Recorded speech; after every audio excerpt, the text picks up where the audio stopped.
Hello বন্ধুরা, primary health care ভিডির পক্ষ থেকে সাথে আছে মহসেন রেজা। আজকে একটা গুরুত্বপূর্ণ বিষয় আপনাদের সাথে আলোচনা করব, রাবিজ সংক্রান্ত আলোচনা অবশ্যই। তো আলোচনাটা হচ্ছে মানে এই যে আমরা যে আইডিতে টিকা দিয়ে থাকি জলাতঙ্কের, মানে ইন্টারডার্মাল, সেই ক্ষেত্রে কেন আপনার 3টা বা 4টা শট দেয়া হয়, যেমন ডে 0, ডে 3, ডে 7, দেন হচ্ছে ডে 28। অবশ্য এই এই শর্টের হচ্ছে প্র্যাকটিসটাই আমাদের দেশে বেশি। তো এটা কেন মানে 0, 3, 7 দেন হচ্ছে 28তম দিনে দেয়া হয়, বেশিরভাগ ক্ষেত্রে 0, 3, 7ই দেয়া হয়। আবার পরিমাণে অনেক কম, 0.1, বা যদি টার্মে দেওয়া হয় সেক্ষেত্রে হচ্ছে আপনার 0.2। মানে একটা ইনসুলিন সিরিঞ্জে দেখা যায় আপনার 0.1, 0.2 নেয়ার পরে মানে এক পাশে হচ্ছে আপনার 0.1, আরেক পাশে 0.1, এরকম টার্মে দেওয়া হয়। তো এটার পরিমাণও দেওয়া হচ্ছে কম। আবার অন্যদিকে এই যে আইএম মানে ইন্টারমাসকুলার মাংসে যদি আপনার টিকা দেয়া হয়, সেই ক্ষেত্রে আবার দেয়া হচ্ছে ডে 0, ডে 3, ডে 7, তারপর হচ্ছে ডে 14, ডে 28, 5টা শট দেয়া হয়।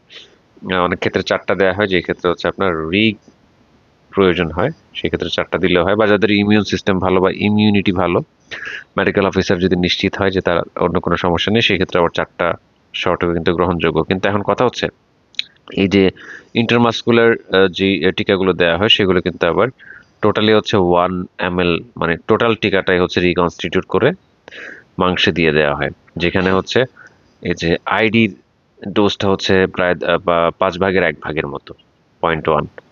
তো এখানে এত কম, আবার দেখা যায় এত বেশি পরিমাণ দিয়ে হচ্ছে আবার ডোজ লাগছে বেশি। এটা কিন্তু এই প্রশ্নটা অনেকের মনে ঘুরপাক খায়। তো সেই বিষয়টা আজকে ক্লিয়ার করছি। তো এখানে অলরেডি আমি মানে আপনার এই প্রশ্নের উত্তর দিয়ে রাখছি, রেফারেন্স আমি খুলে রাখছি মানে ভিডিওর শুরু থেকেই।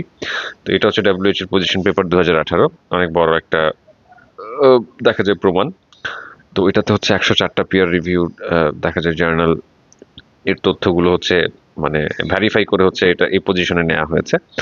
তো এখানে কি বলছে দেখেন, আহ, এখানে when administrated by the ID route, যখন এটা হচ্ছে আইডি রুটে হচ্ছে অ্যাডমিনিস্ট্রেটেড হবে, এটা যদি পিইপি হয় বা পিআরইপি হয়, মানে কামড় পূর্ববর্তী বা হচ্ছে কামড় পরবর্তী টিকা যেটাই হোক না কেন, have efficacy equivalent to or higher than that the same vaccine administered by the IM route।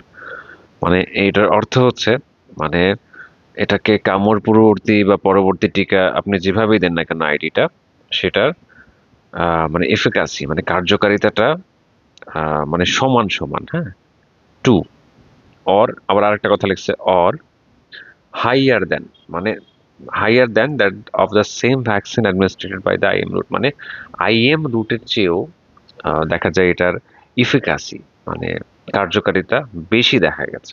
ঠিক আছে, তাহলে আইএম এ হচ্ছে 1 মিলি সম্পূর্ণ টিকা দেওয়ার পরে আসলে ওই কার্যকারিতাটা মানে দেখা যায়নি, কারণ এই যে 4টা বা 5টা শট দেওয়া লাগতেছে। কিন্তু আইডিতে কম দিয়েও দেখা যায় এফিকাসি মানে কার্যকারিতাটা হচ্ছে খুব ভালো দেখা গেছে। তো এখানে যেটা হচ্ছে মূল কথা, কারণ এগুলোর পিছিয়ে কিন্তু এই যে আমি যে রেফারেন্স দেখাচ্ছি সেটা কিন্তু এখন পর্যন্ত বলবৎ। নতুন কোনো পজিশন এখনো ডাব্লিউএইচও নেয়নি র্যাবিস এর বিষয়ে।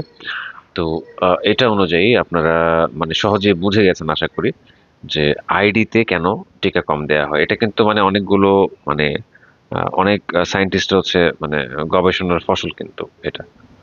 আমি আগেই বলেছি 104টা পিয়ার রিভিউ জার্নাল এর সমন্বয় হচ্ছে এই যে পজিশন পেপারটা ডাব্লিউএইচও ইয়ে করেছে।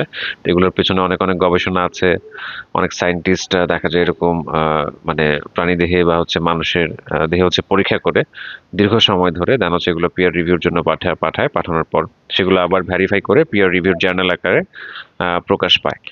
তো এই অবস্থায় মানে যখন একটা স্বীকৃত গবেষণা চলে আসে, তো এটাকে আসলে ডিনাই করার কোনো সুযোগ থাকে না, কোনোভাবেই ডিনাই করার সুযোগ থাকে না। এটা মানতেই হবে বা এটা অনুযায়ী চলবে। তো অনেকে ভয় পান যে আসলে মানে এত বেশি পরিমাণ টিকা নিচ্ছে যে জায়গায় আইডি এত কম দিলেও কাজ হচ্ছে, এটা কেন হয় বা এটা আসলে সত্যি কিনা। তো আমার মনে হয় যে এই মানে রেফারেন্স দেখার পর তাদের আর মনে এই প্রশ্নটা থাকার কোনো আর ইয়ে নাই, অবকাশ নাই আর কি।